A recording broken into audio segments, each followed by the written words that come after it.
Selamat pagi Bapak Ibu hadirin yang saya hormati. Perkenalkan saya, Benedictus Tanujaya, Yan Nunaki, Irfan Yusuf, dan Queen de Tulawesi dari Fakultas Keguruan dan Ilmu Pendidikan Universitas Papua mengucapkan selamat Dies Natalis Universitas Papua yang ke-20. Semoga Universitas Papua semakin berdaya saing. Bapak Ibu serta hadirin yang saya hormati, pada pagi hari ini kami dari Fakultas Keguruan Ilmu Pendidikan ingin menyampaikan seminar dengan judul Pembangunan Pendidikan di Tanah Papua. Adapun 3 topik bahasan yang akan kami bahas pada pagi hari ini adalah kondisi pendidikan di Tanah Papua, pengalaman FKIP Unipa dalam pembangunan pendidikan khususnya di Tanah Papua, dan yang terakhir strategi pembangunan pendidikan di Tanah Papua, studi kasus Papua Barat. Saya mengajak Bapak Ibu bersama untuk melihat data pendidikan di Tanah Papua, khususnya di Papua Barat. Pertama, tentang satuan pendidikan, tenaga pendidik, dan peserta didik. Jumlahnya begitu beragam, dari satu unit ke unit yang lain. Bagaimana dengan kondisi ruang kelas? Dari PAUD, SD, sampai SMK, SMA, dan SLB. Terdapat banyak kerusakan. Anggaran pendidikan. Kalau melihat keadaan tadi, Bapak Ibu, untuk tahun 2018, Provinsi Papua Barat menyiapkan anggaran program urusan pendidikan terkecil dalam jumlah persentase di seluruh tanah air Indonesia. Data rasio pendidikan, kita lihat guru dan siswa merupakan angka-angka yang ideal. Tapi kenapa permasalahan itu terjadi? Kalau kita lihat di daerah tertentu, dikatakan kita kekurangan guru. Hal ini Bapak Ibu terjadi karena sebaran atau distribusi guru yang tidak merata. Menurut usia. Pada jumlah SD, SMP maupun SMA, kita akan segera kekurangan tenaga guru karena banyak guru-guru yang akan pensiun. Indeks pemerataan guru, khususnya guru PNS. Indeks pemerataan guru kelas untuk SD adalah 0,45. Semakin mendekati 0, maka semakin merata keberadaan pemerataan guru PNS. Hal ini menunjukkan bahwa pemerataan guru PNS belum merata di sekolah-sekolah. Kualitas pendidik yang tersertifikasi maupun kualitas pendidik kita juga cukup memprihatinkan Bapak Ibu. Masih banyak guru-guru kita yang belum tersertifikasi. Kalau tadi kita sudah berbicara tentang sarana prasarana, kemudian proses bagaimana kita lihat hasil daripada pendidikan di Tanah Papua ini, khususnya di Papua Barat.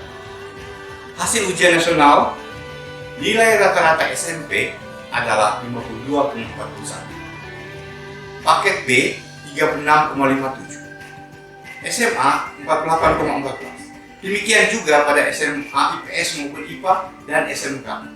Nilainya rata-rata di bawah 50%. Apa artinya semua ini Bapak Ibu?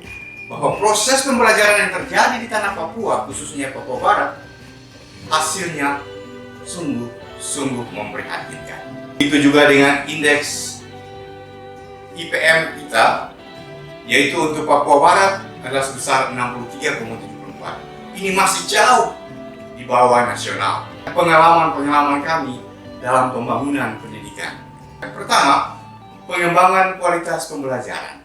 Untuk Hibah Lesson Study, kami telah 2 tahun melakukan ini. Program yang kedua adalah penugasan dosen di sekolah, di mana program ini juga merupakan hibah kompetisi dan kami memenangkan hibah kompetisi tersebut. Selain itu, kami telah mengembangkan kualitas pendidikan kelas online FKIP Unipa, merupakan kelas online yang sudah 2 semester ini kami selenggarakan. Untuk meningkatkan kualitas pendidikan maupun output dari pembelajaran dan penelitian, kami mempunyai 2 jurnal, 2 dari 4 jurnal yang ada di Universitas Papua yang terindeks Sinta 3. 50% jurnal yang ada di Universitas Papua yang terindeks Sinta 3 ada atau dikelola oleh program studi pendidikan matematika dan program studi pendidikan fisika. Bapak Ibu yang saya hormati, selain itu kami 6 program studi yang ada pada kami, 5 diantaranya telah terakreditasi B sedangkan hanya satu yang terakreditasi C.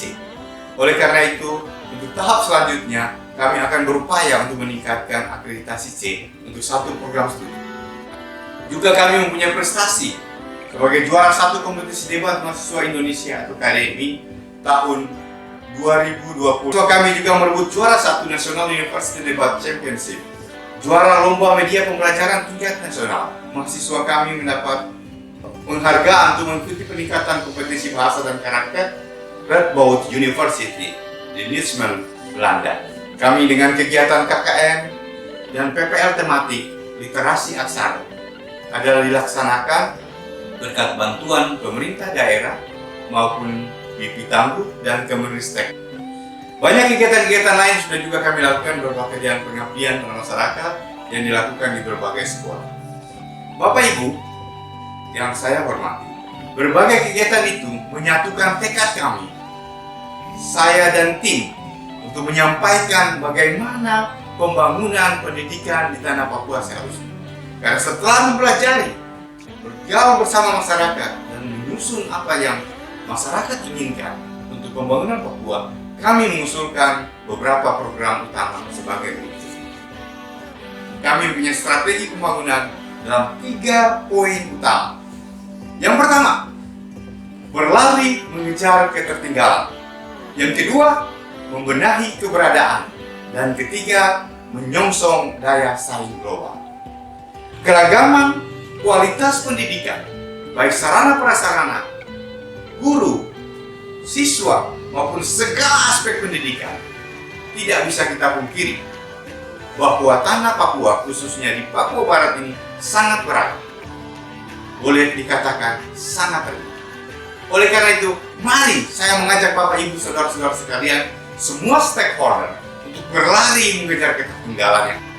Pertama adalah pengembangan literasi, angka, dan huruf. Yang kedua, pendidikan bersubsidi untuk semua. Dan yang ketiga, pemberdayaan mama-mama asli Papua. Apa yang saya maksud dengan pengembangan literasi, angka, dan huruf? Pengalaman kami di 3 kabupaten di tanah Papua, khususnya Manokwari Selatan, Teluk Bintuni, dan Fakfak, membuktikan bahwa masih banyak anak-anak kita, masih banyak orang tua kita yang tidak bisa baca dan tulis. Bagaimana mereka mau masuk ke gerbang pendidikan kalau mereka tidak bisa membaca dan tulis? Oleh karena itu, salah satu program utama yang harus dilakukan adalah pengembangan literasi angka dan huruf untuk seluruh masyarakat yang ada di tanah Papua, khususnya mereka yang di lembah-lembah dan di balik-balik bukit, di tepi-tepi pantai yang jauh dari sarana pendidikan di kota-kota. Pendidikan ini hanya bisa berhasil di tanah Papua, khususnya di Papua Barat. Menurut hemat kami, harus disubsidi. Bapak Ibu, ini merupakan suatu pemerenungan kami, tim FKIP. Setelah kami menjelajahi beberapa wilayah di tanah Papua ini, kami menyimpulkan bahwa untuk bisa mengejar ketinggalan pendidikan di tanah Papua, satu aspek yang harus kita perhatikan adalah pemberdayaan mama-mama Papua. Bapak Ibu, saya tidak akan berbicara tentang bagaimana pemberdayaan mama-mama Papua. Tetapi saya kira Bapak Ibu tahu, pendidikan pertama di tanah Papua dan pendidikan dimanapun dimulai dari seorang ibu. Tetapi secara khusus untuk tanah Papua, seorang ibu mempunyai peranan, atau mama-mama ini punya peranan yang penting. Oleh karena itu, perlu diberdayakan. Pertama, yang harus mereka diberdayakan adalah ekonomi keluarga. Kami menyarankan untuk bisa pendidikan ini sukses, ekonomi harus selalu diatur oleh mama-mama Papua. Program kedua yang kami tawarkan adalah membenahi keberadaan. 2 aspek penting yang harus dikejar atau dilakukan oleh kita sebagai unsur-unsur dalam pendidikan, orang-orang yang terlibat dalam pendidikan, yaitu membenahi keberadaan. Program kedua ini berbeda dengan program pertama. Program kedua ini yang saya maksudkan atau kami maksudkan adalah bagaimana kualitas yang sudah ada di tanah Papua. Ini memberikan gambaran kepada kita semua bahwa di tanah Papua tidak semua tertinggal. Ada yang sudah bersaing. Kami mengusulkan bahwa sistem zonasi yang sudah diterapkan pemerintah beberapa tahun ini, di mana kita tahu bersama banyak penolakan yang terjadi. Penolakan di mana-mana. Mengapa Bapak Ibu? Padahal program ini sangat-sangat penting. Program ini sangat-sangat baik untuk pemerataan kualitas sekolah di seluruh tanah Papua. Guru-guru saya kira tidak masalah. Tetapi sarana prasarana, fasilitas olahraga, fasilitas-fasilitas lain, laboratorium, kesempatan untuk berkompetisi.